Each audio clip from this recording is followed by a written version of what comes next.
Hello and welcome to Geek Addicts, the pop culture podcast where we talk about all things geek. My name is Matt. With me, he just got finished fighting a giant glove, Bill Barber. How's it going, Bill? Oh, it is good. I thought you were gonna somehow just know the GNC episode I just recorded with Alex, but uh, I wish that'd be a weirdly specific power. yeah, I know exactly what the topic that you just recorded was. yeah. I was like, is he gonna somehow just pull a Houdini and know exactly what we were talking about? But no, the glove is just as funny. At first I thought you were making a Glover reference, but then I realized, oh wait, no, the Master Hand. Yeah. Um, little hint. Well, it's hint funny because for- I couldn't remember if it was me or you, and I didn't prepare one ahead of time, so I literally just kind of just pulled that out of nowhere because I couldn't think of anything else. It's all right. That's what I do for most episodes. So, That's fair. oh. So how's your week been? It's kind of sucked. I'm not gonna lie. I have Nah, not I slept. feel that. I have not slept well at all this week. Yeah, I feel that. Definitely. France has been waking up a lot earlier lately, Hmm. so that's been frustrating. Especially when it's like, because it's a weird thing where when I don't have work, she tends to sleep like decent. Like if I don't have work the next day, she'll sleep until like 7:30. Hmm. And then even the days where like Cindy doesn't have to get up like with me, like those days, whether I'm gonna be there or not, if Cindy has the option to sleep in, she wakes up mad early every time. Yeah. It's No, just I a feel weird thing. that. I don't know. It's just weird, like the way that she is between me and Cindy. Hmm. Um, so we've learned more things about Daima. We have. There's been some interesting drops. Mm-hmm. So, well, we all knew that it was going to be coming out October 11th. Hmm. At least for the past few weeks, we've known that. And supposedly the dub will not be far behind, so it's not going to be another super situation where we're waiting like a year and a half, 2 years for a dub. So Where that's a rival dub somehow comes out first before the Funimation dub. I still don't get how that happened. who knows. Um, so yeah, that's cool on its own, but the word around the grapevine, as you pointed out to me, is that Stephanie Nadolny will be returning as Kid Goku, which still isn't technically officially confirmed yet. Hmm. But almost immediately after you told me, I happened to see that a popular Dragon Ball YouTuber, Geekdom 101, had posted pretty much stating that as a statement of fact. And he generally tends to know the inner workings of shit that's going on. So if he's just flat out saying it, I'm fairly positive that will be the case, and I'm very excited about it. If it is true and she is coming back, I'm really curious to how her performance is going to be, just because she hasn't done. When was the last time she actually did the voice? I guess as Kid Gohan, probably during the Cell arc, right? Uh, Probably no GT. Right. Oh yeah, I forgot. It's hilarious how much I just wiped GT from my memory. Yeah. So I think Uh, GT would be the last like anime thing. She did video games after that, but True. around the time where Kai came out, around like 20 or like 09, 2010, around that point where the Kai switch happened, that would have been the point where she stopped even in video games. So it's been a good while, to say the Yeah. least. Yeah, I Um, saw that and I immediately I was like, oh, this could be interesting if it's true. yeah. So I'm very very. This is like Brian Drummond has copied Vegeta big. Yeah. Especially because that literally saved that filler arc. No kidding. But I also I've learned a few more details about just the series itself. Apparently, unlike pretty much anything else Dragon Ball that's ever come out before, the story is pretty much entirely mapped out. It's not going to be just a long running like seat of the pants written kind of series. It has a clear beginning and a clear end that they're working towards. Supposedly, it's going to be about the length that GT was, so it's not going to be like super long overstaying its welcome kind of thing. So That's good. I'm excited to see a Dragon Ball series that follows the kind of formula that more modern anime has. Hmm. So that's going to be interesting.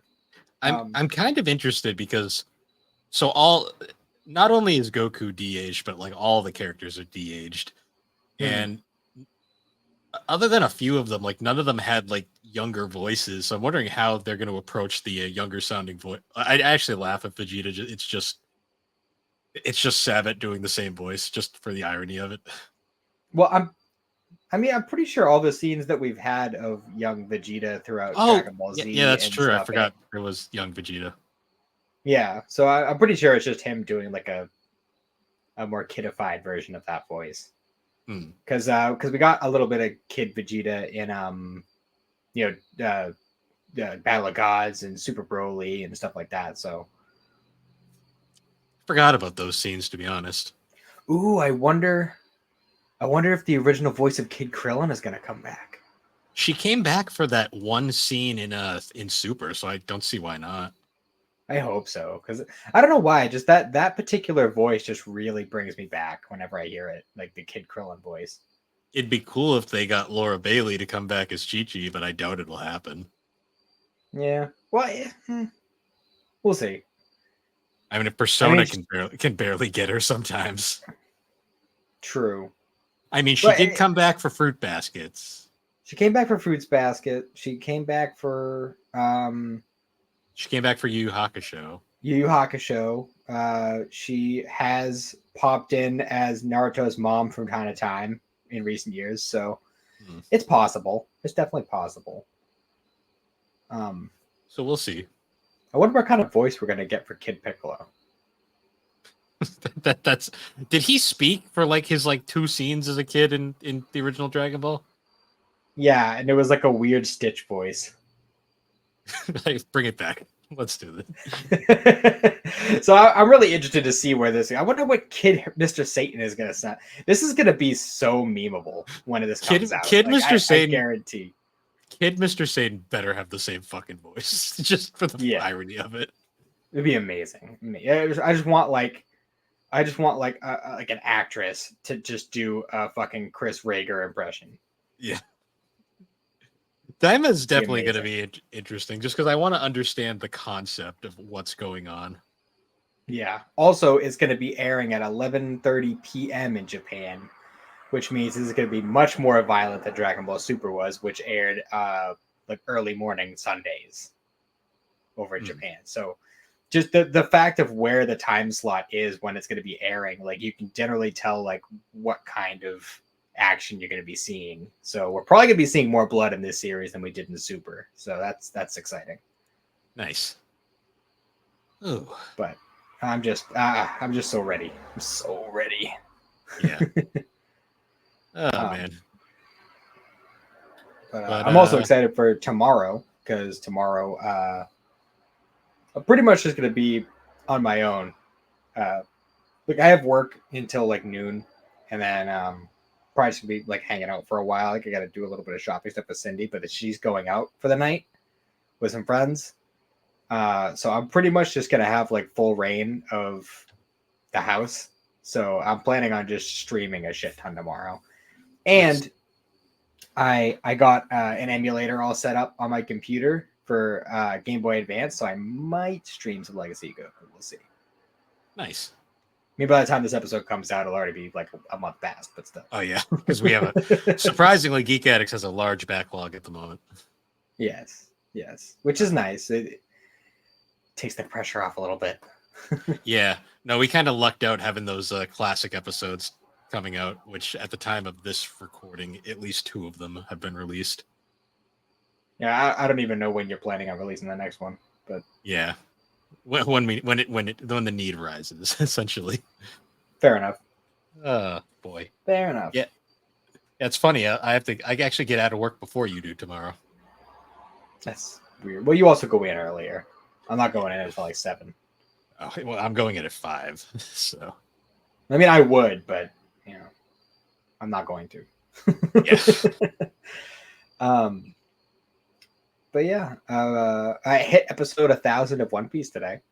Oh, nice. Yep. It was it kind of felt like I kind of like what they did where they kind of did like they kind of did like it's like in the middle of the Wano arc, like during the big battle that's leading up to like the finale. Hmm. Which is still a ways away, honestly. But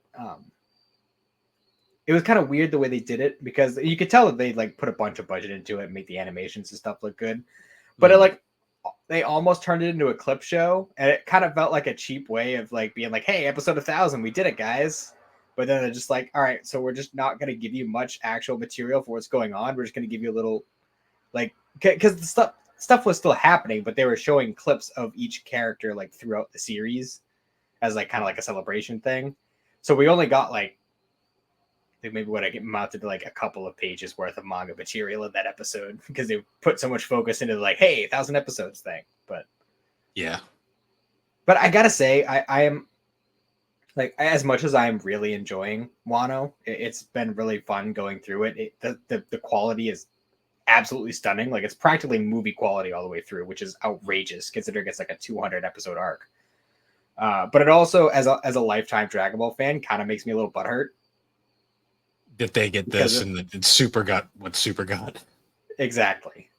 Like, yeah, I mean, Super came around eventually, and part of it is because like they had zero production time for Super. Like they had 3 months to fucking throw something together, Mm. which is outrageous. Like I feel bad for whoever worked on that.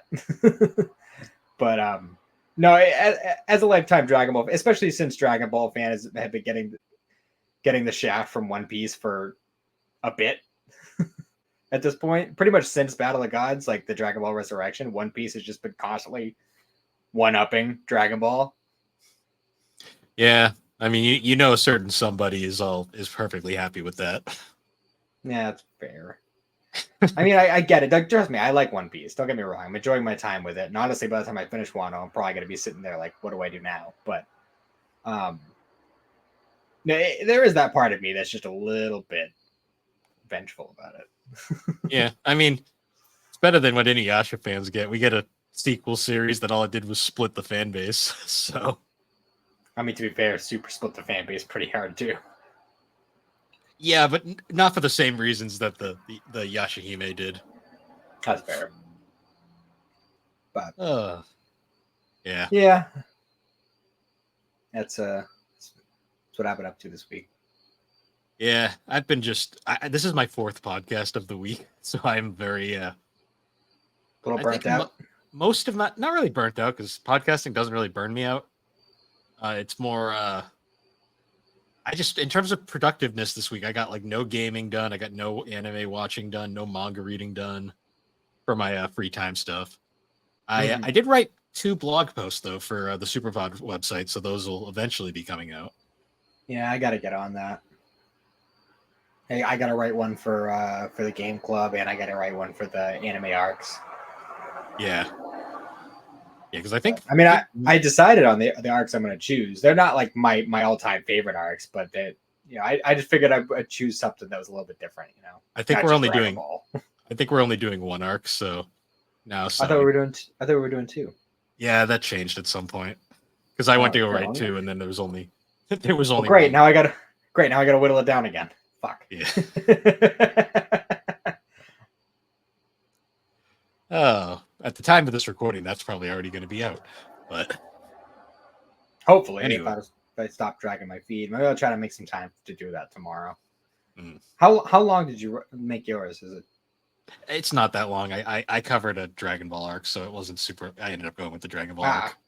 I'm glad I didn't choose Dragon Ball then, because I had a feeling somebody else was going to. But yeah. So there's things to look forward on that front. I'm hoping this weekend I'll actually watch some anime and just relax because I am still kind of buried in bills right now, so I'm kind of cutting back right now. So I got to catch up on stuff that I haven't actually.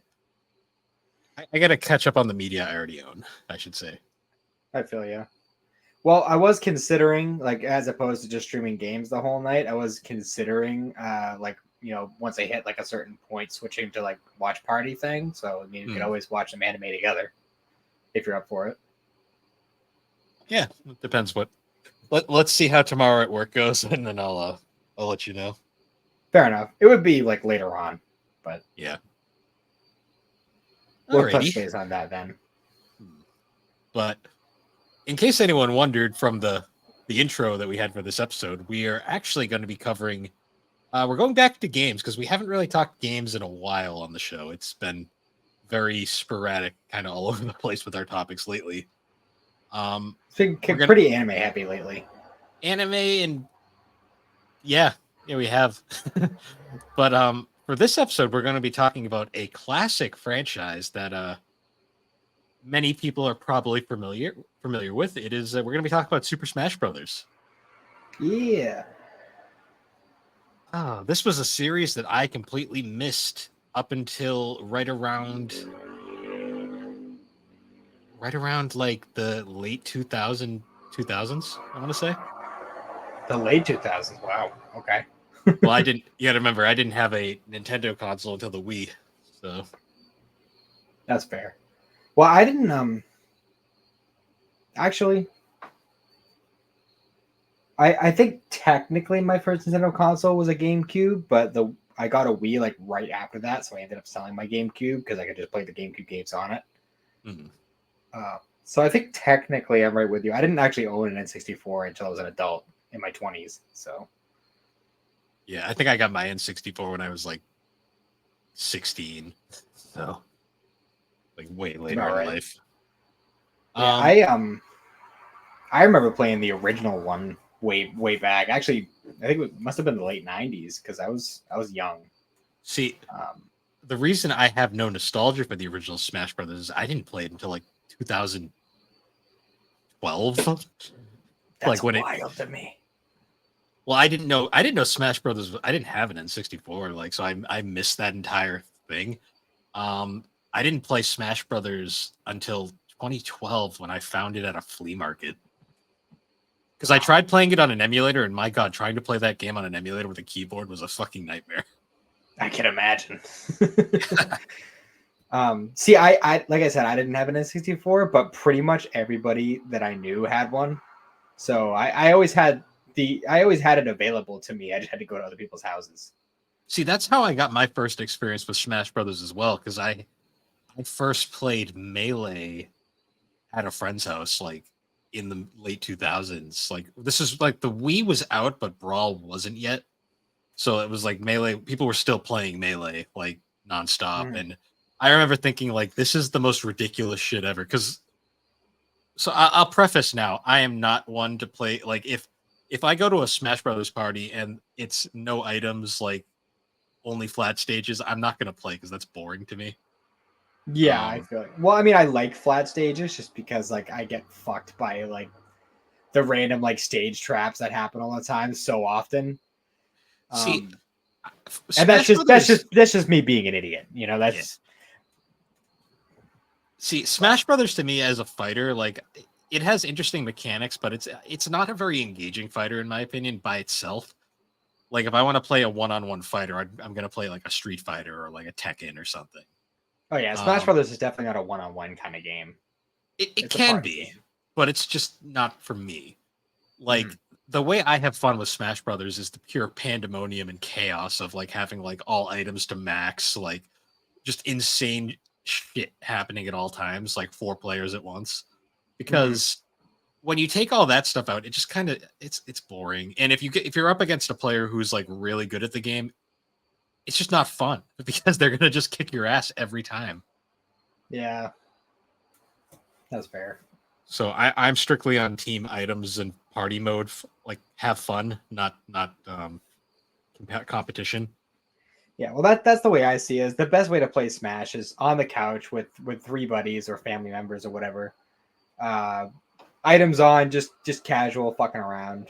And depending on how close your skill level is, that'll determine whether or not you're on stock or time. But yeah, God, Melee is such an interesting game because like I'll revisit it nowadays every now and then, and I'm always fascinated by it because it is such a, when you inherently look at Melee, it is kind of a bare bones game. I haven't played Melee since it was the current game, so it's probably the one I played the least, honestly. So I played Melee. Like Melee was like I always remember because I bought my GameCube for $5, and then I paid 60 for Melee. It's about right. Think about that one for a minute. And I remember like because I played it at the friend's house, and then of course I had to get a copy. Like I got when I realized the Wii could play GameCube games, I was like, I need a copy of this, and I bought it. And then I realized, fuck, I don't have a GameCube controller, so I can't play it. So I had to get a GameCube controller. Classic. I played a lot of Melee. Melee is just like it's surprising to me, like how it besides like the adventure mode, it's really just like the combat like stuff, and there's a good amount of stuff.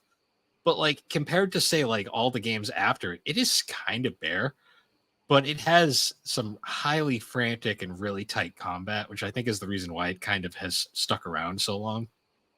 Well, I feel like just from what I've heard from like online communities and stuff, that I feel like Melee is pretty much the one that people have decided is like the definitive competitive Smash Brothers. It's super quick, very snappy. Like it's very understandable why, because I know when it came to Brawl, like Sakurai, for those who don't know, is the guy who he's pretty much the creative director of the Smash Brothers series. He's the creator of Kirby, which is why Kirby was broken as fuck in a lot of the games. Mm-hmm. And especially Meta Knight in a certain game was also very broken. But I will say Sakurai actually disliked how competitive heavy Melee was, and that's why he made Brawl super uncompetitive. Makes sense. Like why he put is that why the Smash Ball is a thing? I don't think it's directly for that. I think it's just more why like he made like Brawl slower, and like he added like tripping, which is designed deliberately to fuck players up.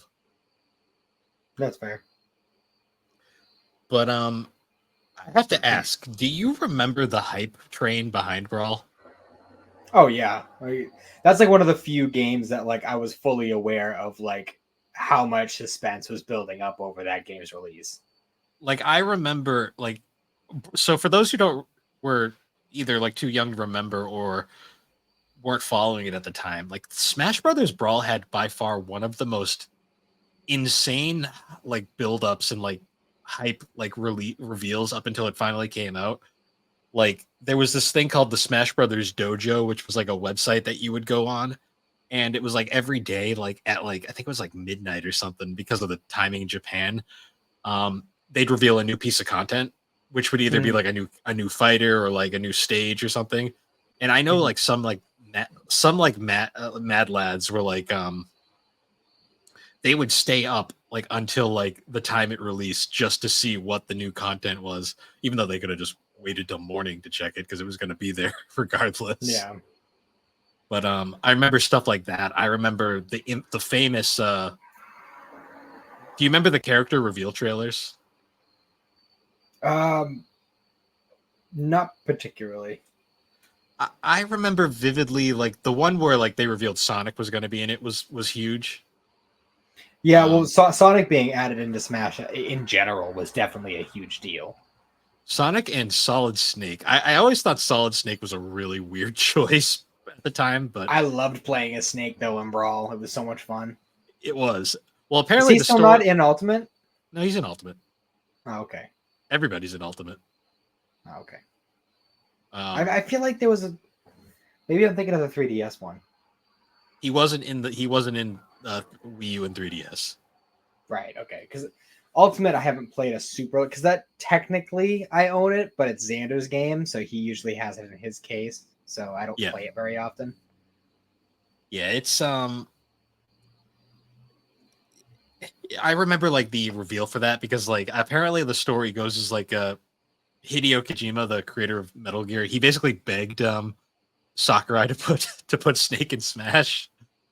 Yeah. Which had basically opened the door to third party characters. Yeah, I remember they've really gone full tilt with that. I'm all for it, honestly. Like I love how insane the roster in Smash Brothers Ultimate is at this point. Yeah, no, it's almost overwhelming, honestly. Yeah, there's so many damn fighters. Yeah, Brawl though, like the build up for Brawl, because I remember like just the amount of people like who were hyped for that game, and then it came out, and like I think I played Brawl for I think like 4 months straight. Like that was just the only game I played. Yeah, me too. I was like, because Brawl had, I don't remember if Melee did or not, but I know Brawl had that like story mode. So Melee had this very basic adventure mode that like kind of was just like it was like a linear path of like stages that had some vague storyline elements, but it really wasn't a full on fleshed out story like the Subspace Emissary was. Mhm. Because the Subspace Emissary, that was a bizarre story going on there. Yeah. It's been so long since I played the Brawl story. I don't even remember a ton of details about what it entailed. It was just kind of like these like this kind of like weird like combined world, but there was like these like portals like that were just kind of absorbing everything. Hmm. You know what?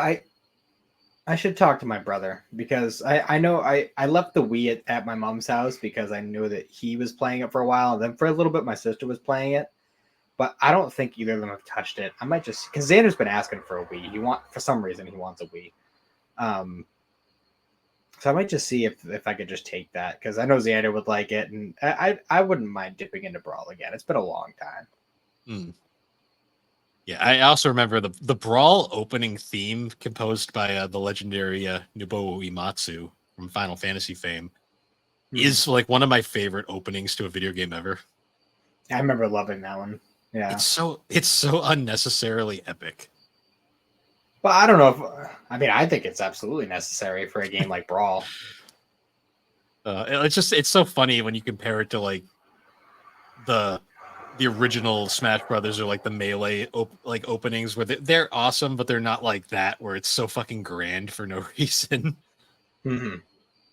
Because then Ultimate has just a straight up anime opening, which I also kind of like. That's pretty cool.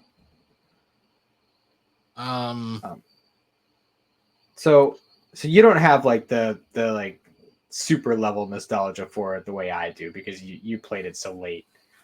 Because I for Smash 64. yeah, Smash in general, but yes, 64 specifically.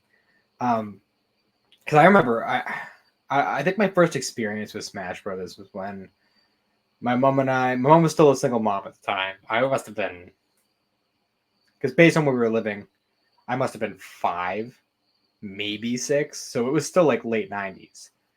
Um, and my earliest memory of it was my neighbor across the street. I think it was winter because I remember there being snow. Uh, and my neighbor across the street had Smash Brothers, and I was playing with him and his older brother, and I thought it was the coolest friggin' thing because this is around the time when Pokemon was like first coming out over here, Mm. and it was like first starting to build traction, and the original had Pikachu and Jigglypuff, and then like all these other characters I had no idea about because I'm still to this day I've never played F-Zero, I've never played Star Fox, never played a Kirby game, but like all these random colorful characters from different games and even not knowing who they were, it was still just like such a wild experience, and like Mm. all the different kinds of stages that they had, and even in the early game where there was only what 10 stages. Yeah, there wasn't a ton. There's like 10 stages and 12 fighters, so it's Yeah, like like okay. Smash 64 is very, very bare bones. But like as much as the newer games are great games, don't get me wrong, there's still a part of me that like would rather just play the OG. Like See, with the N64 controller and all. Sorry, Alex. nostalgia is a hell of a thing because like I have zero for that game and I find it very just kind of it's fine, but I'd rather play like Brawl or or Ultimate or something. I get that. I get it. But in a way, I kind of see it like how you and I have that nostalgia and that preference for like say the original Lego Star Wars. But then this new generation is going to see the Skywalker saga and say this is the better one. And I Yeah. I understand why they think that. I understand why they have that opinion. But like us growing up with the original, like we see that as like this is what this is, and that's kind of the way I feel about it. Mm. No, I Like get I that. understand why people like the later games, and I understand why it's like they are like unarguably better games, like without a doubt. But there's just a part of me that just feels more at home, with the old game. I I mean the old game does have like the greatest video game commercial like ever. Mm-hmm.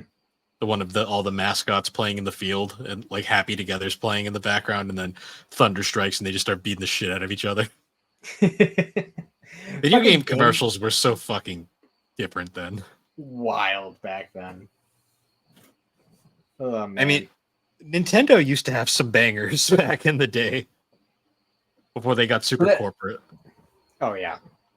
And then even going beyond like the old nostalgia, like there was a point uh in my early 20s where we like me and like my group of friends used to go over this guy's house, and he had an N64 set up, and the only game he had was Smash.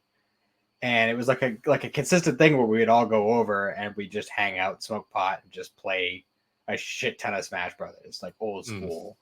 And we'd swap out, like whoever did the worst in the level, like would swap out with whoever's waiting, and it was just a great time. It was great. Like it's just an experience when you play Smash Brothers with people, like hang out in the living room. It's one of those games where it's like Mario Kart. It's one of those games where you just have like a ton of fun playing with people. And it's different when you play it online. It's not the same. No, it's not. It's definitely one of like the greatest examples of a couch co-op game. Yeah. Where you need the people, like you need the people there with you so you can gauge their reactions, or you can look them in the face as you grab them as Donkey Kong and jump off the stage. Yep. just so they can see the glee in your eyes that you just did that. Yeah. We've all done that. But there's also like I went to so many Christmas parties over the years where there would just be Smash Brothers on the TV, and that's, I swear, what half the people would do the entire party. Oh yeah, for sure. Oh man. It's just like one of those games that's like, it's very easy to pick up, but it's very hard to master, I guess is like the best way to say it.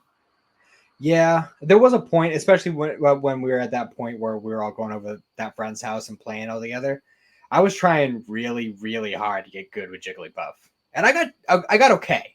I'm not gonna say that I got really good, or I like, got it to the point where I could beat everybody. I never got that good, but I've come in second with Jigglypuff before, and I gotta say, there's a certain bragging right where you can just laugh at your friend and say, "Ha, I beat you with your main using Jigglypuff." I still remember Brawl when like the final smashes showed up. Like final smashes were to me like one of like the greatest things ever from like an idea standpoint, but some of them just fucking sucked so hard. Oh yeah, like fucking Ganondorf's. I think That, what is his? I forget, because I know they wasn't it? changed. Isn't that one where he just kind of like turns into like a giant like ox or whatever the hell, or a Wait, he bull? turns into like Ganon and then like runs around. Mm-hmm.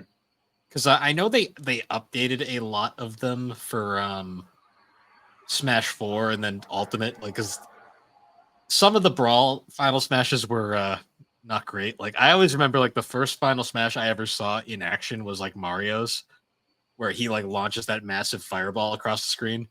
But then I remember the first time I saw it happen, the person fucking missed, and I was like, "Well, that was cool." Because I remember like Sonic's, like Supersonic, was broken as fuck back in the day. Yeah, Supersonic was great. Just Also, like now. Samus's, because that just covered the entire fucking screen. You could not get away from it. Oh yeah, yeah. Because Samus originally had they split the character in two, because it was Samus and Zero Suit Samus, and in the later games it's two separate characters, but in like Brawl it's like a one thing, and when you use her final smash, that's how you become Zero Suit. Mm-hmm. I remember Luigi's was like this weird acid trip in the first game. I don't remember his. He just gets like psychedelic and like it puts all the characters to sleep. It's weird. Oh yeah. Well, I feel like there was another one that did a similar thing. I There don't know. was a few. It took a while for them to like really come up with like really specific like individual final smashes for everybody. I remember like Bowser would become like Giga Bowser. That's another thing we should talk about. Um, but like you'd be so fucking huge that it would be like impossible to actually hit anything, so it was kind of useless. Yeah. And also, like, depending on which stage you're on, you could just fucking easily lock yourself in and just not be able to move at all. Oh, did you ever so this started in Melee, but did you ever have a Pokemon battle? That's like I make it a point to have at least one Like every for those who time. don't know, I think you could do that in the original. oh maybe oh yeah, I because remember doing it. I'm pretty sure the Pokemon Stadium was a stage in the original. Yeah. But like what you would do was you'd go to the Pokemon Stadium stage and you would set the items to only drop Pokeballs, and you essentially you'd fight just using Pokemon. Yeah, and depending on which game you're playing, like if you're playing like Brawl or Ultimate or whatever the hell the 3DS one was, there was enough like Pokemon playable characters where you could all be Pokemon as well.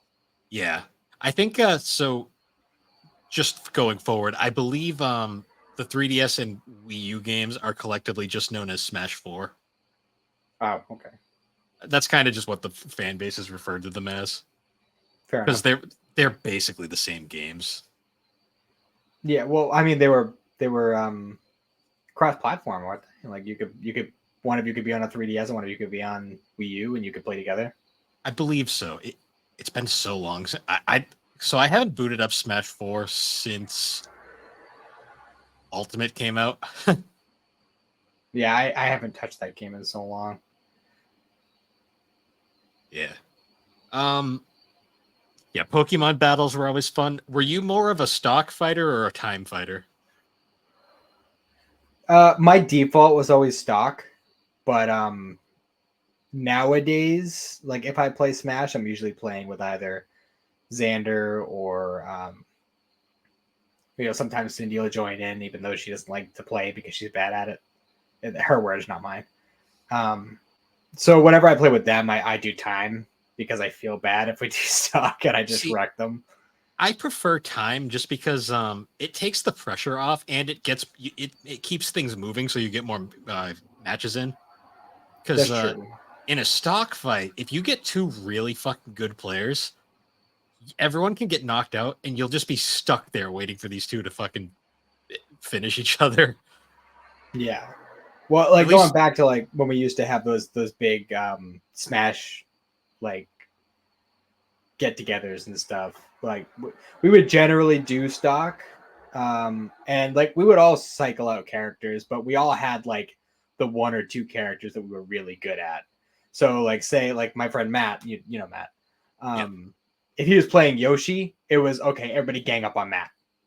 Or if it was like if I'm playing as Samus, everyone's like, okay, everybody gang up on Matt. No, I get that. Yeah, because I always remember because like we do like stock is great for if it's like one-on-one because it's just two people like going against each other. Time was always more fun just because you basically time was more fun because it was like you kind of had to get as many kills in as you could in a time frame. Yeah. And that way, like you're not staring at everybody else's score, being like, "Oh, I'm so far behind," or "Oh, that this person's so far ahead." With time, it does take off that kind of that kind of pressure. See, one of my favorite fights is I was at a party once and it was like a bunch of like younger kids, and they were kind of like I was there because of a family thing, so I was kind of just hanging out, and they all wanted to play Smash, so I joined in with them for a little bit. And I remember I had one of the funniest like outcomes to a battle ever, where we did a time battle because I didn't want to just destroy them because they weren't very good. I ended up getting first. I had 0 kills. They all self-destructed each other. Like it was like legit. Like I had 0 kills, but they had all just like self-destructed. None of them had killed any of each other. They just were all kept just falling. negative. Yeah, they all just kept falling off the stage. So it was like I won but didn't do anything. I just kind of I felt so bad. I was like, I don't want to just ruin these kids' days. That's so funny. So I sat in for like a couple matches and then that was it. So I know I think it was Aaron who posed the question on the Discord, but I don't remember what you what are your general like your three mains for Smash? I don't think I ever answered that. I guess I'll answer it here. So my mains for Smash are it's dependent on the game Mm-hmm. because every game plays different. But if I'm thinking of a character I tend to gravitate towards, I've always been a Luigi guy. I love playing as Luigi. I like Sonic, and I was a big fan of Rob the Robot. Those were like my three Oh, mains. really? I never really see people play as Rob very often, unless it's just like, oh, I haven't played this character for a while, you know? Yeah, like for some reason, like I just like Rob kind of just he kind of spoke to me in a way. That's fair. Um, Um, that's interesting. Xander likes playing Luigi. Well, Xander Luigi's just very likes fun. Luigi more than Mario anyway, I think. I mean, he's the Weege. Yeah. He's become kind of a meme lord in like recent years.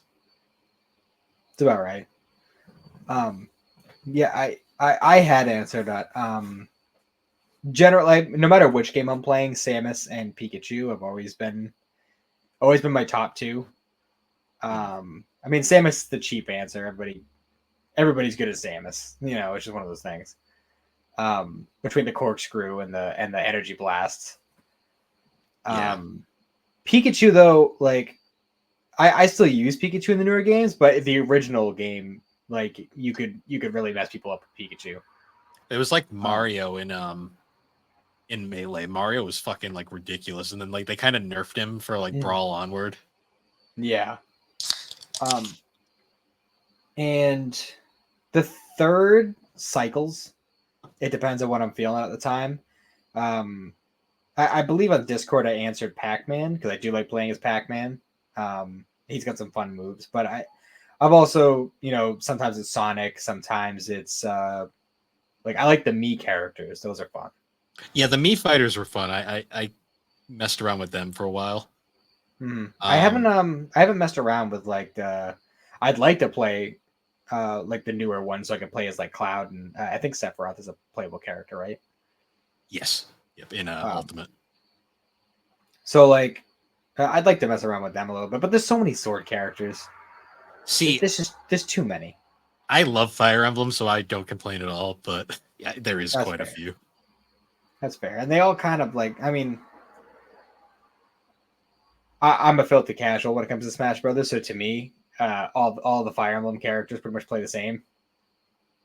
I mean, a lot of them do. I'm sure there are differences between them, but to me, it all seems the same. So, see, I was one of those that I just never really. It never bothered me like it bothered some Smash fans. Holy fuck! This is like the end of the world for them. Well, so many another fucking Fire Emblem character. Yeah, I know. Yeah, when Byleth got announced, even though Byleth is actually a pretty unique fighter, but yeah, I remember when that happened because I remember the meltdown on the internet. It was great to watch and laugh in the corner. Well, I don't know if it's changed since then, but I remember when Ganondorf was put into Smash and he pretty much had the exact same moveset as Captain Falcon. Oh yeah, he was definitely a Captain Falcon. He's a little different now, but he's still very much based on Captain Falcon. Mm-hmm. So I mean, it's not a new thing. That I mean, going all the way back to the original, Mario and Luigi played pretty similar. You know, I mean they've distanced themselves from each other a bit over the years, but at the beginning they were practically the same. Yeah, it's always stuff like that. I mean, occasionally you'll get a super unique. Like I remember, like when people lost their shit over the Wii Fit trainer being added, and I'm like, guys, it's fun. Stop, let people have fun. Yeah, who cares? Like, I mean, honestly, all the people who do make a big deal about all the Fire Emblem characters, it's like, as much as I kind of see their point, it's like, who cares? Like, more characters is just more characters, and they're gonna add more. There's gonna be more Smash games where more characters are gonna get thrown in. It doesn't matter. Well, I always remember because like people would always like throw a fit. Like they'd always be like, I mean, before DLC and stuff, I got it a little, but we also didn't really have these issues with the older games. But I know with like Smash 4 and Ultimate in particular, like whenever like I remember like when Wii Fit Trainer in particular was one of the big ones, but like you'd always get that argument like they're taking up a space that could be for a better character, and I'm like it's fucking the digital era. They can just add another space. Like it's not a big deal. We're not dealing with like limited storage capacity at this point. It's that, and like some people act like Smash Brothers is like their legitimate like life, and I'm always like, it's just a video game. Like relax. Yeah. I did like that for like the Mii fighters, how you could get like different outfits and stuff for them. Like I believe it was on my copy of Smash 4. I made a sword Mii fighter, and he had like the Rathalos armor from Monster Hunters, which was really cool for me at the time because I was really into Monster Hunters 4 at the time. See, mine was it was a brawler type. He was in a tuxedo. He had bat wings and a cowboy hat. Solid. Just because that was what I found, and I was like, "This is dumb. I like it." Cool. See, I think I did like a Bruce Lee like brawler as well.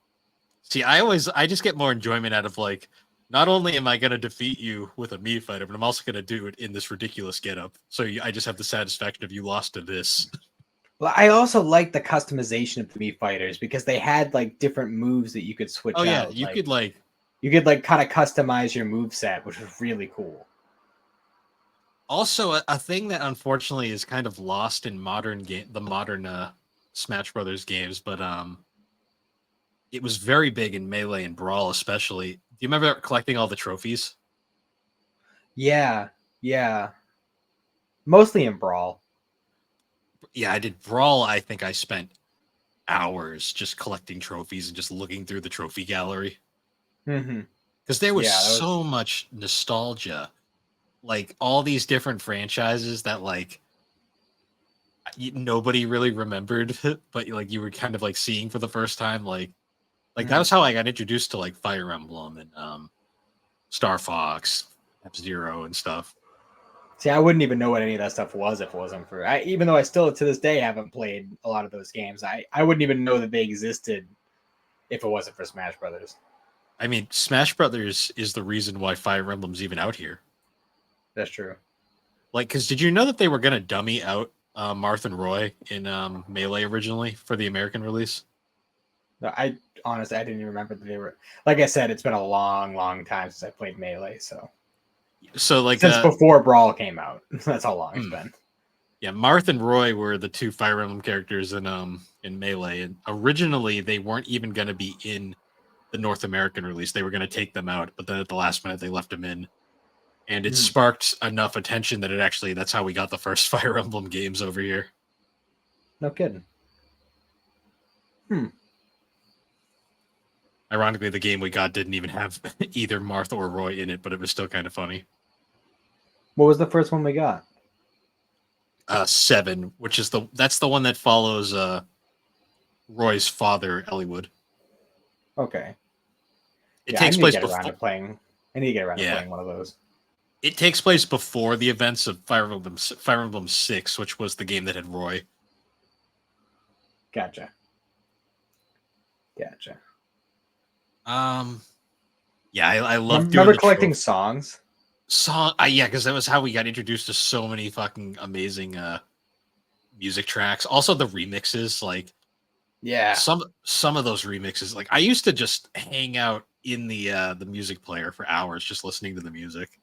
And I might be mixing things up here, but am I crazy or did Brawl have like where you could get like old I feel like I remember playing the original Donkey Kong on Brawl. I don't know if that was just like a Wii thing or if it was Brawl specifically, but I feel like that was a thing. So it was a thing, like So in Brawl, there was like this little like arcade thing where like you could like there was like a couple games that you could play, but like you could only play for like 15 seconds. Like it was ridiculous how short the playtime was. Hmm. Basically, they were trying to get you to buy them on the virtual console.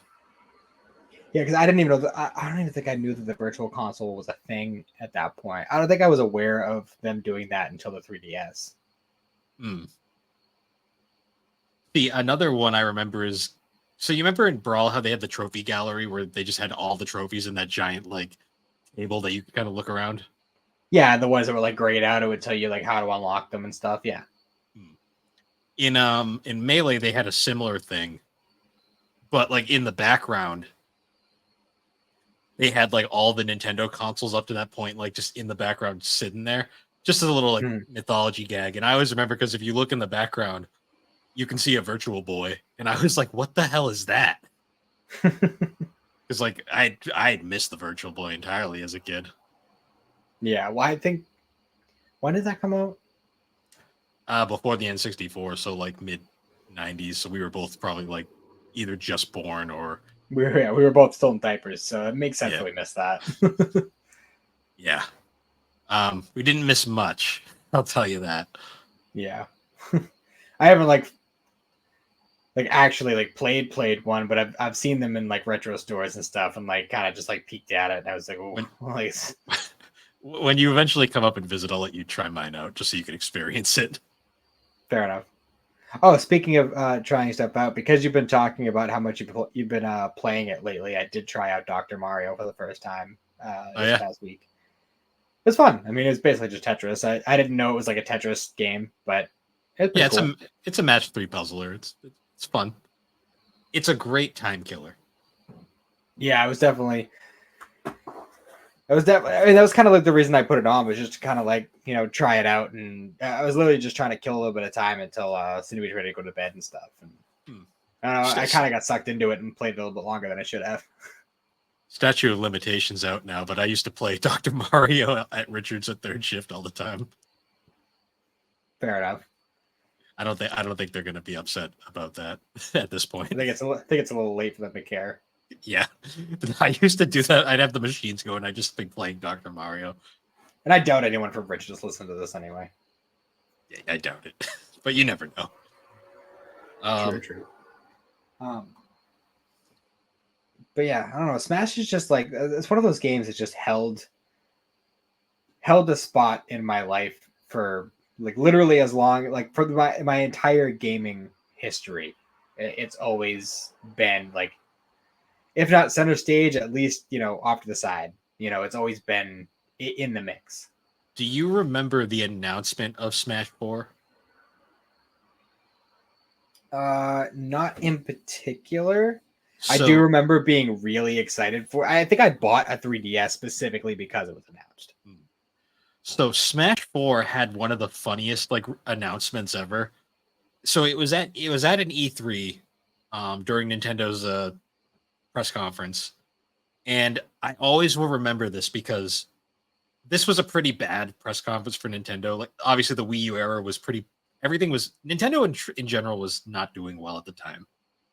Um and I will always remember this because the convention the whole press conference was pretty dour. Like no one was really excited for anything.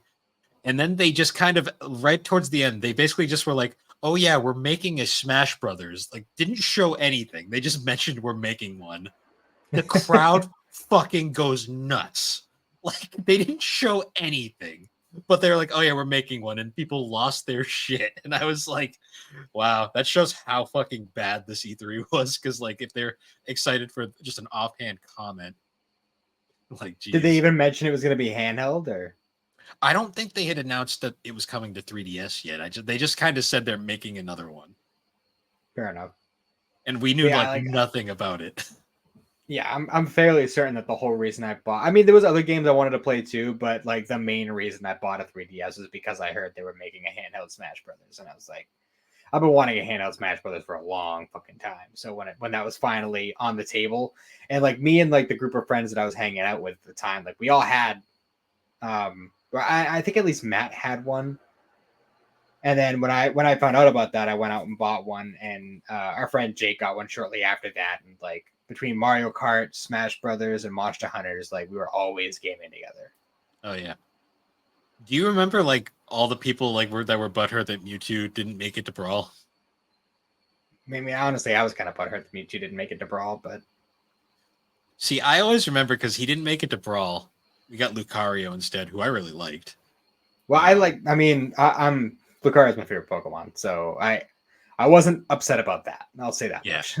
Well, what's funny to me is like people like they didn't let the Mewtwo thing go, because I remember like when the Smash 4 trailer finally dropped and they revealed a whole bunch of the characters that were going to be in it. I always remember because there was that clip of like Greninja hanging upside down, and the Pokemon fans were so like desperate. They were like, "Is that Mewtwo?" And I was like, "No, it's not." Who's that Pokemon? Well, because then they finally relented and put Mewtwo in as a DLC, and like I remember because like they did a promotion where if you bought the DLC on both the 3DS version and the Wii U version, you'd get Mewtwo early. And I always remember because people were like, "They're making us pay double for Mewtwo." It's like, no, they're being nice. Like, you can wait a month if you don't want to pay the extra money. Like, get over it. Yeah. Ah, jeez. It's ridiculous. I always remember that. I wonder how many people who only had one version of the game bought the DLC for both just to get him early. Probably because God, people, which is, I don't know if it was just me, but I never saw the appeal of Mewtwo as a fighter in the game. Like I always thought he was just kind of like whatever. I liked him just because he was like Psychic Samus. I mean, the energy blast thing, that was what got me. I mean, when I was a kid, and the reason I gravitated to Samus was because of the energy blast, and obviously me being a Dragon Ball kid. Yeah, you know, I was yelling Kamehameha when I was shooting those. So See, I always remember for Mewtwo, to unlock him, you had to have the system on for like 100 hours or something. It was some stupid like time. Yeah, they had some weird prerequisites for unlocking characters at like around that time. Because like they all had like different ones. I think nowadays it's just play the game and another character will show up. But yeah, you just have to play for a while. I mean, in Brawl, all you had to do was play the Subspace Emissary, and you unlocked everybody. Because I remember like for Smash 4, I legit like unlocked all the characters on the 3DS version, and then had to do it again on the Wii U version like later, and then again on Ultimate, and then again on Ultimate, just to get everybody. That's wild. That was a crazy time, just the way that was. Oh, we haven't talked about them yet. We have to mention these guys. Amiibos? These things single-handedly saved Nintendo. Kind of. Yeah, I never really fucked with Amiibos. I don't know. I never really got it. I went through a bit of a phase. Yeah. I wanted all the Fire Emblem ones, and then I gave up after the one from Fates. Because I was like, there's too many of these, I don't care. Did they ever add Dragon Quest characters? There is an amiibo for the Dragon Quest hero, but I believe it's only the. I believe they only made an amiibo for the default 11 hero. Well, no, I meant in Smash Brothers. Yeah, so there's the Dragon Quest hero. From 11. Well, this is what's cool about him. So you know how the characters have like the alternate skins, like you can change the colors. Oh. For the hero from Dragon Warrior or Dragon Quest, I'm going old school there for a minute. You rather than changing the colors, it actually changes between the heroes. So I one of them's the 11 hero, I believe the 5 hero, the 4 hero, which is the one I always use, the 8 hero, and I think 3. I was gonna say if they don't do 3, then that's just foolish. But so I believe it was 3, 5, 4, 8, and 11 were the ones. That's really cool. That's a really cool way of doing that. As far as they don't do that with more characters. So they did it with um Bowser Jr., where you get his alternate colors were the other Kooplings, Okay, that's pretty cool. and I think uh, Olimar, one of his alternates was the character Alf from Pikmin 3. Hmm. So they did it. They did it with a few of them. Oh, and Red, you could change to Leaf. Oh, well, with the Pokemon trainer in Yeah, Brawl. not in Brawl. In they for Smash Ultimate, they made it so his alternate colors were he had a bunch of alternate colors, but then you could also change over to a Leaf and have her alternate colors as well. Oh, I forgot Pokemon Trainer was in Ultimate. They really did just bring everybody back. Yeah, For Ultimate. the whole like thing of like everybody's here is legitimate true because like they brought back fucking Young Link and Toon Link. They're the same fucking character, but they're both here. Yeah, I mean, don't you think it's kind of funny how people make such a huge deal about separate characters from Fire Emblem, but having like 5 different links is totally fine. Zelda fans don't always use logic. Yes, I I mean don't know. Just thought it was because funny. Lucina is literally Marth, like just. I mean, she kind of was in the game as well, but in her own game. But they're literally the same fighter. Mm-hmm. But I like Lucina more, so because I played That's Awakening. fair. That's fair. I had to import this from Japan because amiibos were fucking like when amiibos first came out, they were harder to find than crack. I swear to God. Yeah. Maybe that's part of the reason why I never really got into it. Like the whole concept of like, oh, I got to get this figure so I can get this thing in a game and stuff. I mean, if you want to just collect them just for the sake of like, say, hey, look at all my cool figures, like that I understand. But like, oh, I'm gonna go and spend 20, 30, $40 on this little figure so that I can get like a cheat code in a video game. Like, So I will say, I haven't picked one up in like 5 years now.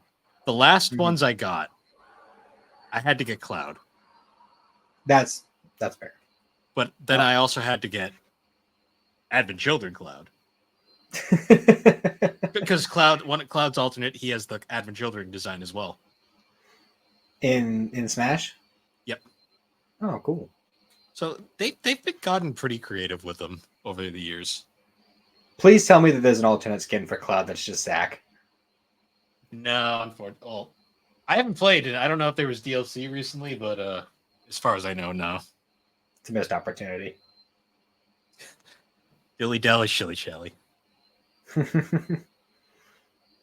yeah, I don't know. All in all, Smash is just one of those franchises that just like really took the world by storm. Like that's one of those games like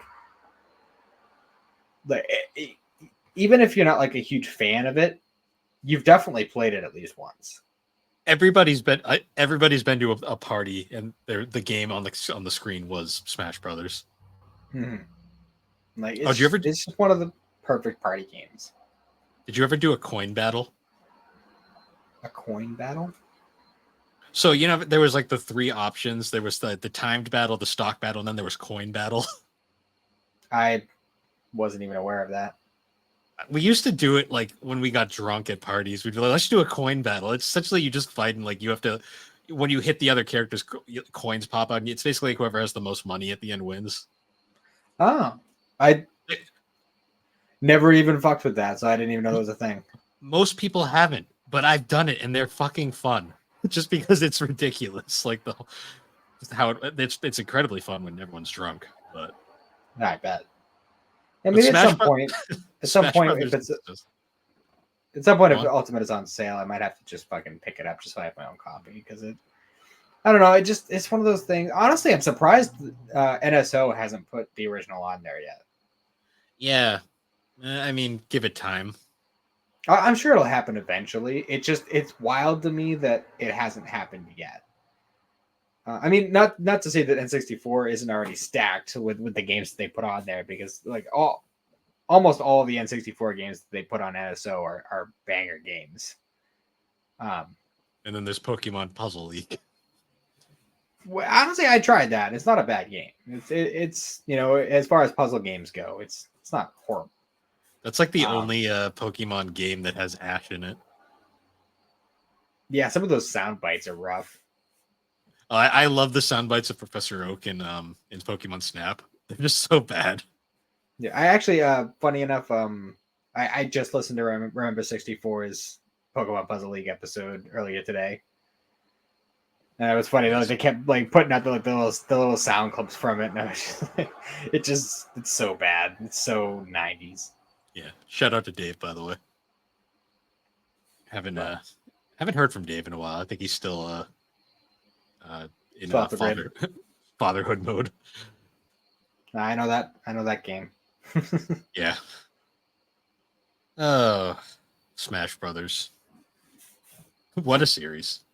I don't know if there'll ever be another game that like hits the world the way that game series does. Like Do you just remember? it's a different monster altogether. Do you remember when Sony tried to make their own? Was it that the Sony All Stars or PlayStation All Play, Stars, whatever it was? PlayStation All Stars Battle Royale. Yeah, they just don't have the kind of roster that Nintendo does. It was fun. I'm not gonna lie. When I played it, like it was fun for a little while, but it got old really fast.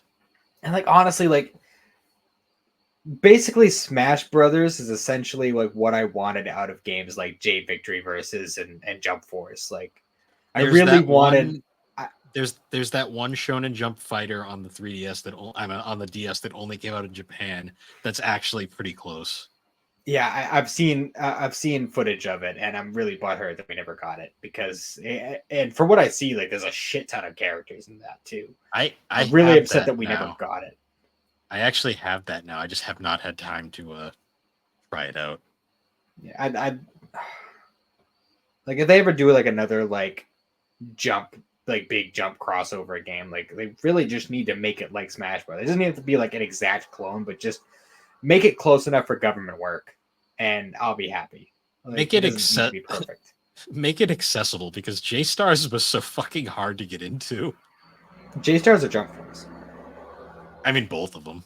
They're both kind of like the because I didn't have too much issues getting into. I played J Stars on Vita like a while back, and I didn't have too much trouble getting into it.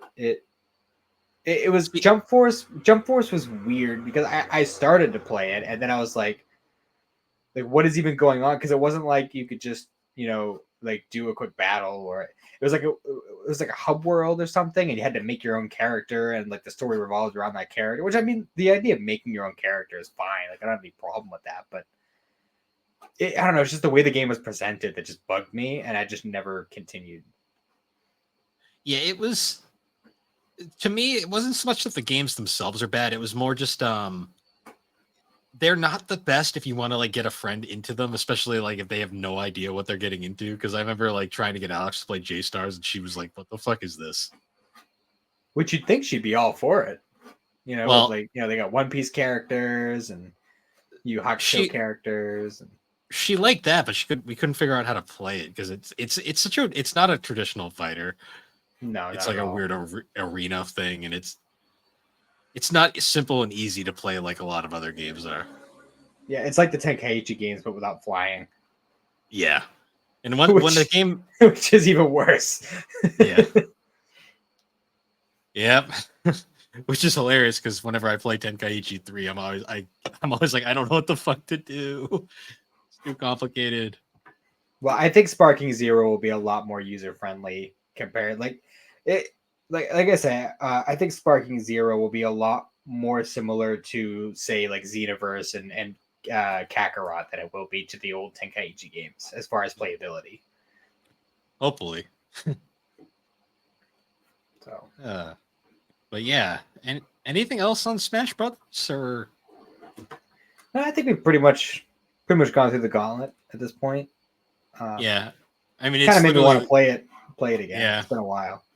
It's literally like I actually kind of want to bust out the Wii and play Brawl again because I have not touched Brawl in like 7 years, I think now. Yeah, I think after this, I'm gonna text my brother and ask him about that Wii.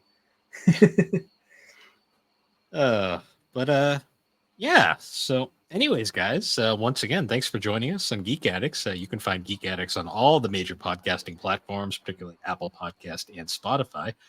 And be sure to check us out over on superpodnetwork.com, Ooh, a where you can banner. find, yeah, that's a new fun thing I added. Yeah, Superpod Network is an awesome like group of podcasters, including such shows as Superpod Saga, Super Ghost Radio, Retro Rehab, Bar Silence, Remember 64, Tommy's Video Game Ride Along, Gaming Together, Find Time, The Elder Trolls. I said Remember 64, right? I think so. Friday Night Gamecast, all the GNC shows, just Gaming Together. A whole bunch of awesome creators. We all work together. We do collabs every now and then, blogs, all sorts of fun stuff. And yeah, sure to check them out. And with that, everybody, we will see you all later. Have a good one.